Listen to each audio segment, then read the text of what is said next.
Hello students, welcome to the world of physics and our today's topic is relative velocity. Students आपको two words नज़र आ रहे हैं relative and velocity. Actually relative velocity वो velocity होती है जब हम दो ऑब्जेक्ट्स की वेलोसिटी को आपस में रिलेट करके कंपेयर करके कैलकुलेट करते हैं.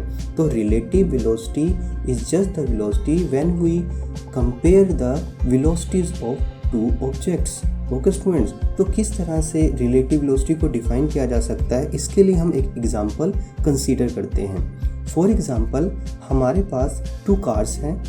फर्स्ट कार जो है, लेट्स सपोज उसकी जो वेलोसिटी है हम उसे VA से डिनोट करते हैं. लेट्स सपोज वो 60 किलोमीटर पर आवर की स्पीड से चल रही है. 60 किलोमीटर पर आवर की स्पीड से चल रही है. और जो सेकंड कार है वो VB से चल रही है which is 50 kilometre per our की स्पीड से. अगर मैं आपसे क्वेश्चन पूछूं कि क्या इनकी स्पीड में इनकी वेलोसिटी में चेंज है, तो आप बोलेंगे यस, दोनों में कुछ न कुछ चेंज है. अगर आपसे पूछूं तो कौन सी कार ज़्यादा तेज़ी से चल रही है, आप कहेंगे फर्स्ट कार ज़्यादा तेज़ी से चल रही है.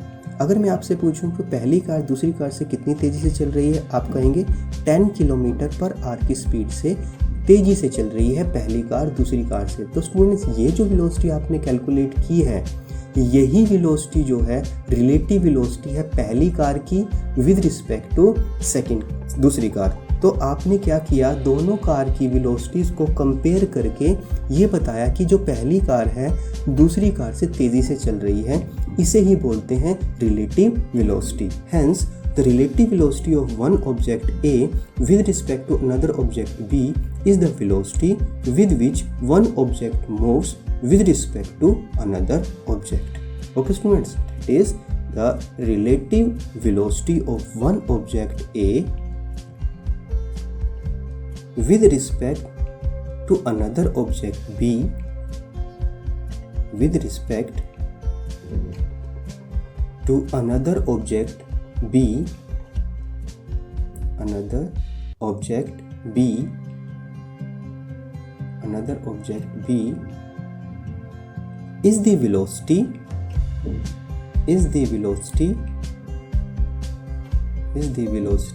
जो आपने अभी 10 किलोमीटर पर आवर कैलकुलेट की है, is the velocity with which one object moves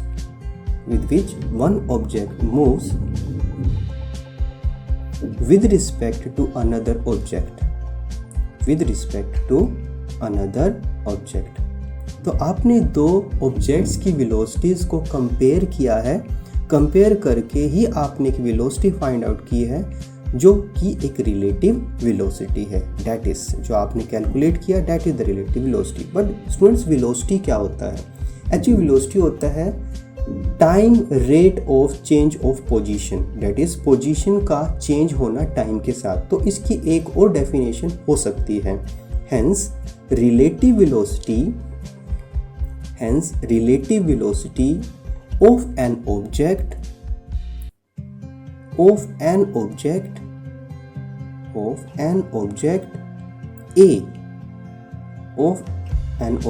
A with respect to another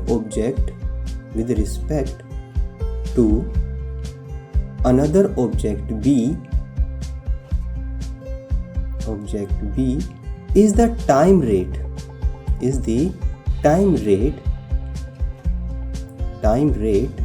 at which the object A changes its position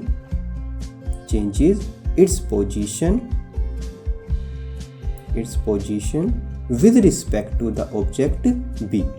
आप ये भी कह सकते हो कि जो A ऑब्जेक्ट है वो B ऑब्जेक्ट को देखते हुए कितने टाइम के अंदर अपनी कितनी पोजीशन में चेंज ला रहा है, मतलब उसकी वेलोसिटी में चेंज ला रहा है, तो उसे भी आप बोल सकते हो relative velocity. Okay student, the relative velocity of an object A with respect to another object B is the velocity with which one object moves with respect to another object. Hence आप कह सकते हो relative velocity of an object A with respect to another object. B is the time rate, time के साथ change होना, time rate, क्योंकि time rate of change with of displacement जो है वो वेलोसिटी ही होता है, ये है position with respect to object B. This is also the definition of relative velocity.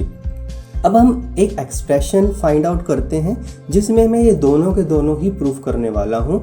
Velocity की टर्म में भी रिलेटिव वेलोसिटी निकालेंगे और हम पोजीशन की टर्म में भी, रिलेटिव पोजीशन की टर्म में भी हम निकालेंगे रिलेटिव वेलोसिटी. सबसे पहले कंसीडर करते हैं two objects.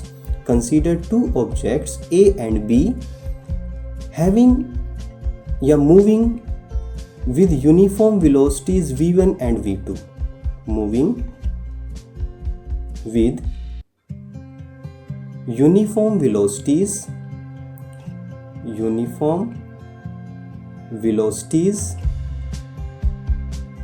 v1 and v2. जो एग्जाम्पल है आपने बोला, जैसे 60 किलोमीटर पहली कार की, 50 किलोमीटर सेकंड कार की, तो ये एक यूनिफॉर्म है, ये चेंज नहीं होने वाली है, ये सेम रहने वाली है. तो अलोंग एक्स एक्सिस आपने दोनों को एक ही डायरेक्शन में कंसीडर किया, आप तो लिख सकते हो that is in the same direction. Actual हम एक अलग केस भी करेंगे जिसमें अपोजिट डायरेक्शन भी होगा, तो अभी हम कंसीडर कर रहे हैं same direction, positive X axis की डायरेक्शन. ओके स्टूडेंट्स, तो डायग्राम से पहले इनकी लोकेशन को शो करते हैं कि आप कहाँ कहाँ पर अभी इनिशियली उन कार्स को, उन ऑब्जेक्ट्स को लोकेट करने वाले हो. ओके स्टूडेंट्स, नाउ सबसे पहले हम एक रेफरेंस पॉइंट बनाते हैं जहाँ से हमें सारे डिस्टेंसेस लेने हैं. तो this is our reference point जहाँ से हम सारी कैलकुलेशन करने वाले हैं डिस्प्लेसमेंट की. लेट्स सपोज इस पॉइंट पर एक ऑब्जेक्ट रखा हुआ है A, या आप ये कह सकते हो जो कार या ऑब्जेक्ट मूव कर रहा है A, अभी वो इस पॉइंट पर पहुंचा है, दिस लोकेशन, इस लोकेशन पे वो भी पहुंचा है, और B जो ऑब्जेक्ट है वो इस लोकेशन पर है, ये मूविंग कंडीशन में है. तो बट इनकी जो पोजीशन अभी मैं कंसीडर कर रहा हूँ, जो रेफरेंस है वो ये रहेगी, this one with the initial displacement. जब टाइम t को आप 0 कंसीडर कर रहे हो, this is the initial displacement, और आप इसे डिनोट कर सकते हो x01. Okay student, first object की initial displacement from reference point, this one the initial displacement of the second object, this one x02. Okay students, तो इनिशियली दोनों object अभी यहाँ पर हैं और वो मूव कर रहे हैं. मैं रेस्ट पे नहीं मान रहा हूँ, ये कहीं से भी मूव करके आए. जब आपने कैलकुलेशन करनी स्टार्ट की उस समय में आपने उसे टाइम 0 कंसीडर कर लिया. कुछ समय t टाइम के बाद ऑब्जेक्ट A यहाँ पहुँच गया. वो किसी वेलोसिटी से चल रहा था, वो चल रहा था v1 की स्पीड से या वेलोसिटी से, और B चल रहा था v2 की वेलोसिटी से. तो जैसे ही t टाइम हुआ, अभी टाइम जो हमने स्टार्टिंग में कंसीडर किया, ये टाइम हमारे पास है 0, जब से हमने कैलकुलेशन करना स्टार्ट की है दिस. ओके स्टूडेंट्स, तो ये टाइम t इक्वल 0 है. तो जब टाइम चेंज हुआ, सपोज वो मूव करते हुए t टाइम बीत गया, तो t टाइम के अंदर दोनों ऑब्जेक्ट कहाँ पहुँच गए? तो A ऑब्जेक्ट इस लोकेशन पर पहुँच गया और A ऑब्जेक्ट यहाँ पहुँच गया और B इस लोकेशन पर पहुँच गया. अब ये नहीं पता हमें कि इनके बीच का डिस्टेंस क्या होगा और क्या लोकेशन है इनकी, वो हम कंसीडर करेंगे, बट वेलोसिटी तो सेम रहेगी इनकी, क्योंकि यूनिफॉर्म वेलोसिटी से चल रहे हैं. तो ये यूनिफॉर्म वेलोसिटी दोनों की हम शो कर देते हैं. नाउ इनकी पोजीशन को देखते हैं. t टाइम के बाद ये रेफरेंस पोजीशन से कहाँ पर है? Okay, this one, this is the displacement of first object after time t, और इसे आप लिख सकते हो x1. This is x1. ये डिस्प्लेसमेंट है A ऑब्जेक्ट की आफ्टर टाइम t, और ये डिस्प्लेसमेंट है सेकेंड ऑब्जेक्ट की after time t, that is x2. Okay students, तो हुआ क्या? टाइम बीतने के साथ A ऑब्जेक्ट x01 से A जो कि x1 है वहां पहुंच गया है. ओके, और B जो है वो अपनी डिस्प्लेसमेंट x2 पर पहुंच गया। तो ये इनके बीच की डिस्प्लेसमेंट है और यहाँ इनके बीच की डिस्प्लेसमेंट है। इसी का चेंज टाइम के साथ हमें फाइंड करना है, जो कि रिलेटिव वेलोसिटी होगी। इनके रिलेटिव डिस्प्लेसमेंट में क्या चेंज आया है टाइम के साथ। Let x01 is the displacement of A at t equal 0. Displacement of A at t equal 0. Okay students, x02 displacement of B at t equal 0. तो ये इनकी हमने इनिशियल डिस्प्लेसमेंट शो करी जब टाइम कितना था 0 इनिशियली। क्या हुआ, वो मूव किए, टी टाइम के अंदर किसी लोकेशन पे पहुंच गए, x1 and x2 be the displacement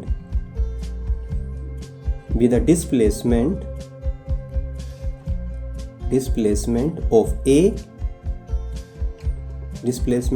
A and B respectively, मतलब x1 A के लिए और x2 B के लिए after time t respectively,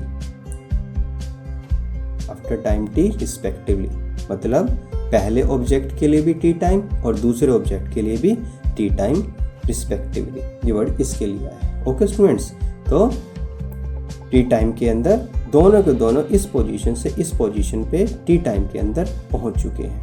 okay, यहाँ से लेकर यहाँ तक ए ऑब्जेक्ट आ गया है और यहाँ से लेकर यहाँ तक दूसरा ऑब्जेक्ट आ चुका है। ओके स्टूडेंट्स, नाउ सो हमें ये देखना होगा कि जो पहला ऑब्जेक्ट है जो ए है वो टी टाइम इंटरवल के अंदर कितना डिस्प्लेस हुआ है। So the displacement of the object A in time interval में वो कितना डिस्प्लेस हो चुका है, वो कैसे कैलकुलेट करोगे। वो x01 से x1 पर पहुंच चुका है। A in time interval t minus 0, पहले 0 था बाद में t था तो t minus 0 which is t। तो आप कैसे फाइंड करते हो, आप डिस्प्लेसमेंट फाइंड करते हो final location minus initial location, x1 minus x01। तो इस तरह से एक्चुअली अब वो टी टाइम के अंदर v वेलोसिटी से चला होगा और उसने कुछ ना कुछ डिस्टेंस भी कवर किया होगा। तो उसने कितना डिस्टेंस कवर किया होगा, तो वो होगा वेलोसिटी इनटू टाइम। तो पहले ऑब्जेक्ट की वेलोसिटी v1 है, इसको टाइम से मल्टीप्लाई करें तो v1 into T displacement total आ जाएगी कितनी की है उसने। आप लिख सकते हो x1 which is x01 plus v1t। हम x01 को दूसरी तरफ ले जाते हैं, वो प्लस का हो जाएगा। इसी तरह similarly the displacement of object b, the displacement of the object b in time interval t minus 0 which is t। अब उसने कितना डिस्प्लेसमेंट किया, final position minus initial, this is initial position, this is final position. तो final position minus initial position, तो इसकी displacement आ जाएगी x2 minus x02। तो वो कितना डिस्प्लेसमेंट करेगा, आपको पता है वो होता है वेलोसिटी इनटू टाइम और इसकी वेलोसिटी कितनी है v2। तो वो v2 इंटू टी टाइम में इतना ही डिस्प्लेसमेंट करेगी। नाउ उसको दूसरी तरफ ले जाते हैं x02 plus v2t। This is equation number 2। Okay students, now हमें क्या करना है, हमें अब सबसे पहले सब्ट्रैक्ट करना है। हम क्या करते हैं, फर्स्ट इक्वेशन को सेकंड इक्वेशन में से सब्ट्रैक्ट कर देते हैं। तो हम लिख सकते हैं subtracting equation first from equation second equation में से फर्स्ट इक्वेशन को सब्ट्रैक्ट कर देते हैं।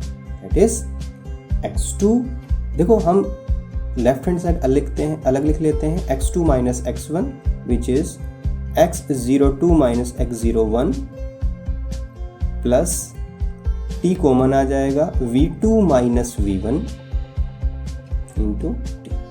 ना ये x2 माइनस x1 क्या है और x02 माइनस x01 क्या है?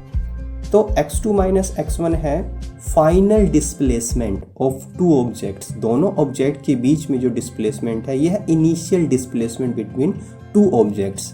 सेपरेटली अगर बात करें तो x02 माइनस x01 का क्या मतलब है, इसे डिनोट कर लेते हैं, इसको डिनोट कर लेते हैं x0 से। सिंपली ये इसकी इनिशियल डिस्प्लेसमेंट हो जाएगी, that is the relative displacement. हम रिलेटिव इसलिए बोल रहे हैं क्योंकि हम दोनों के बीच की डिस्प्लेसमेंट ले रहे हैं। Relative displacement of the object B with respect to A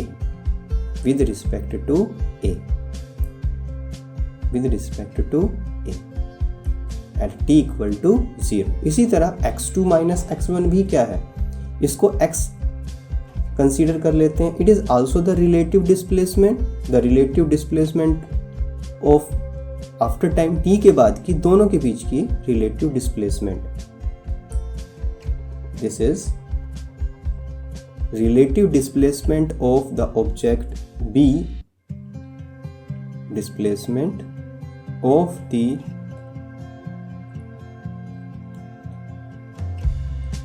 object B with respect to A at t equal t, जब t टाइम बीत जाएगा। तो आपने बेसिकली क्या करना है, जो रिलेटिव डिस्प्लेसमेंट हुई है दोनों ऑब्जेक्ट्स की टी टाइम के अंदर, उसी के ही टाइम रेट को आपको कैलकुलेट करना है, जो टी टाइम के बाद हुई है और जो टी टाइम के पहले हुई है।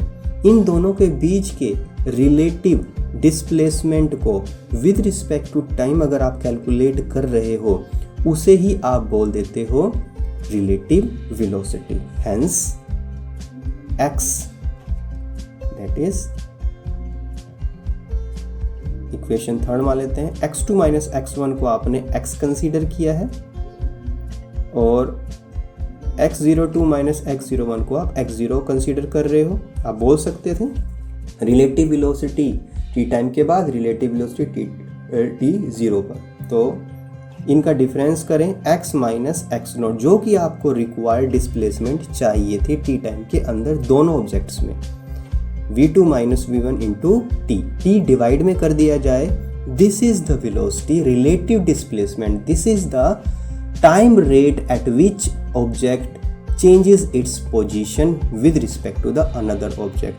Okay students, that is the relative velocity of second object with respect to the first object. तो आपने दोनों definition के according that is the relative velocity of an object with respect to another object, that is the time rate at which object is changing its position with respect to the another object. Okay students, तो अभी आपने B की relative velocity निकाली है with respect to A, तो आप A की respect to B भी निकाल सकते हो, बट डायरेक्शन रिवर्स हो जाएगी। हेंस आप लिख सकते हो, hence relative velocity of object B, relative velocity of object B with respect to object A, with respect to object A which is equal V2 minus V1। आप लिख सकते हो hence VBA, that is the relative velocity of B with respect to A, V2 minus V1. This is your final result. Okay students, अभी जो हमने formula derive किया है उसके अकॉर्डिंग भी आप इसे ऐसे लिख सकते हो, VBA which is equal to x minus x0 upon t. Okay students, as per the sign convention आप VAB भी लिख सकते हो, VBA भी लिख सकते हो, कैलकुलेशन सेम रहेगी। ओके स्टूडेंट्स, तो वो हम जब डायरेक्शन कंसीडर करेंगे तब इनके साइंस भी रिवर्स कर सकते हैं। Okay students, this is the relative velocity of A with respect to B। तो हमने आज ये टॉपिक पढ़ा कि अगर आप रिलेटिव वेलोसिटी कैलकुलेट करना चाहते हो इन द सेम डायरेक्शन, तो उस समय में आपको दोनों वेलोसिटीज का डिफरेंस करना होगा। That is the concept of the relative velocity. अब हम कंसेप्ट समझते हैं। अगर वो जो डायरेक्शन हम कंसीडर कर रहे थे सेम डायरेक्शन ना लेकर अपोजिट डायरेक्शन ले तो हमारा रिजल्ट कैसे फाइंड आउट होगा। When two objects move in the opposite direction, अगर दोनों ऑब्जेक्ट्स अपोजिट डायरेक्शन में मूव करें तो आप किस तरह से कैलकुलेट कर सकते हैं। तो पहले कंसीडर कर लेते हैं कि ऑब्जेक्ट ए अगर पॉजिटिव एक्स एक्सिस में मूव कर रहा है, let object A moves along positive X axis, और उसकी वेलोसिटी भी होगी with the velocity v1, obviously ये एक यूनिफॉर्म वेलोसिटी होगी। And object B moves along negative X axis. अब हमने डायरेक्शन को रिवर्स मान लिया है, कंसीडर कर लिया है सेकंड ऑब्जेक्ट की x axis with velocity v2। Hence तो आपने v1 को पॉजिटिव माना है तो v2 को क्या माना है, नेगेटिव। अगर साइन कन्वेंशन की बात करूं, हेंस जो v1 में कैलकुलेशन में लूँगा वो पॉजिटिव मानूंगा और जो v2 में लूँगा वो मैं नेगेटिव कंसीडर करूँगा। ओके, नाउ हम कैलकुलेट करना चाहते हैं relative velocity of A with respect to b। Relative velocity of object A with respect to object B is given by VAB, which is V1 minus V2, क्योंकि आपको सिर्फ difference करना होता है। But as per the sign convention अब V2 को क्या consider कर रहे हो, नेगेटिव। V1 तो पॉजिटिव है बट V2 क्या है, नेगेटिव। तो यहाँ नेगेटिव साइन लगाओगे और जब ब्रैकेट ओपन करोगे तो आपके पास नेट रिजल्ट बनेगा V1 plus V2। Okay students, this is the net result. तो आप जब भी दो ऑब्जेक्ट्स को अपोजिट डायरेक्शन में मूव करता देखते हो तो आपको वो बड़ी तेजी से जाता हुआ नजर आता है, क्योंकि आपको उसकी रिलेटिव वेलोसिटी फील होती है जो कि दोनों को ऐड करके आ जाती है। आल्सो अगर आप फाइंड करना चाहते हो relative velocity of object B